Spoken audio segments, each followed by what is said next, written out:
Hey y'all, I just got home from a long day of work, but I still have enough energy to talk my shit. But I'm gonna do it in a calm manner.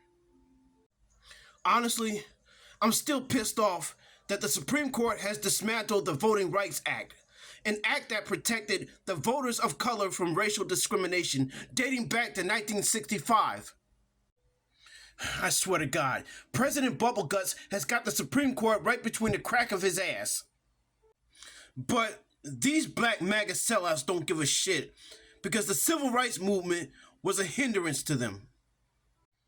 Believe it or not, the majority of Trump supporters were and still are black. No matter what you tell them, they will stand 10 toes down and say, I love Donald Trump. I just love me some Donald Trump. Look, even with the negative connotations and the controversy with Epstein, Iran, and the economy, they will continue to put their faith in the orange Cheeto Puff. Like, they don't believe in civil rights or affirmative action. They'll say shit like, I'm a free thinker, or use talking points of the Democrats were founded by the KKK and the Democratic Party is run by racist white liberals. They have failed to mention that long ago, Richard Nixon, a Republican, played a huge role in the Southern strategy. The term Southern strategy was coined by his political strategist and author Kevin Phillips. Nixon's campaign and advisors used coded language like states' rights and law and order to signal opposition to federal civil rights enforcement without explicitly endorsing segregation. This approach would win over the Mayo Sapiens who felt alienated by the Democratic Party's civil rights stance. Phillips, one of Nixon's advisors, argued that the Voting Rights Act would make it easier for black voters to switch to Democrats while the Negrophobe whites would go to the Republican side. Yeah, we can talk about Bull Connor and his attacks on civil rights activists like the incidents in the Freedom Rides contributed by the Ku Klux Klan in 1961, or how he used fire hoses and police attack dogs against protesters and children. Yeah, take a look at that.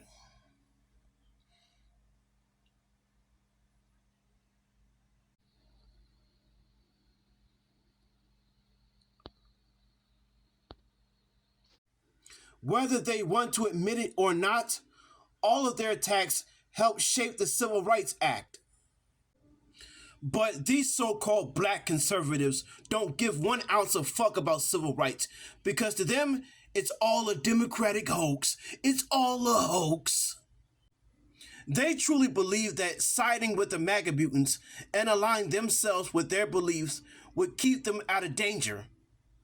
But it has been proven time and time again that these Mayo Sapiens will never, ever, ever see their black counterparts as their equals.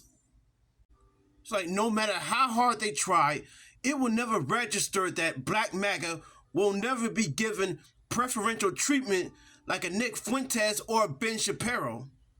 After all, they're nothing more than tokens or foot soldiers ready to do Trump's dirty work in smearing the black community. Yes, Daddy, I'll do anything for you, all for the love of them butter biscuits and chitlins. Yes, sir. So this is me cleaning out my classroom because I resigned because I was targeted in my school for my political beliefs. So this is my class. Culture is toxic. The black culture is toxic. We have produced a culture that is toxic. And let's not let the communities, black people, and making us victims and not victors. I refuse to embrace a victim mentality because that's not what our grandparents and Harriet Tubman and those people fall for. They fall for not bring up Harriet Tubman's name in vain, baby. Please. Let's say the Lord's name in vain. Harriet The Tubman. Lord's name. Harriet Tubman. So this is me cleaning out my class. As if these progressive policies worked. Now, you mentioned Black Wall Street, brother, and I want to be very real with you. Black Wall Street was Tulsa, Oklahoma, the Greenwood District, where black people built their own community, had their own self-sustained community, beautiful economy, making it for themselves, and white people destroyed it. It wasn't policy. It was white people. Well, white people. It was no. Let's be very clear. It was white people.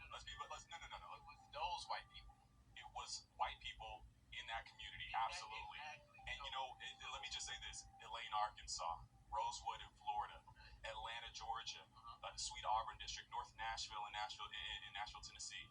Each one of these communities were booming black economies where white people, not in the same place, but it was the same group of people every time, destroyed those communities. So you can't say it's policy when black people do what they need to do and build for themselves, and white people destroy it. So why is it that you would frame it as a policy thing? I didn't frame it as a policy thing.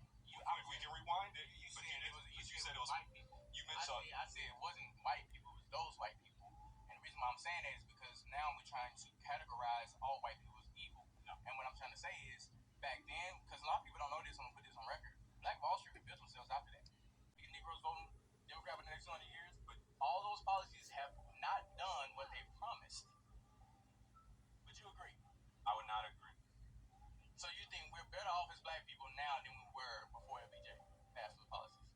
Yes, brother. We can vote without the threat of violence. Are you talking about the Civil Rights Act of 1964?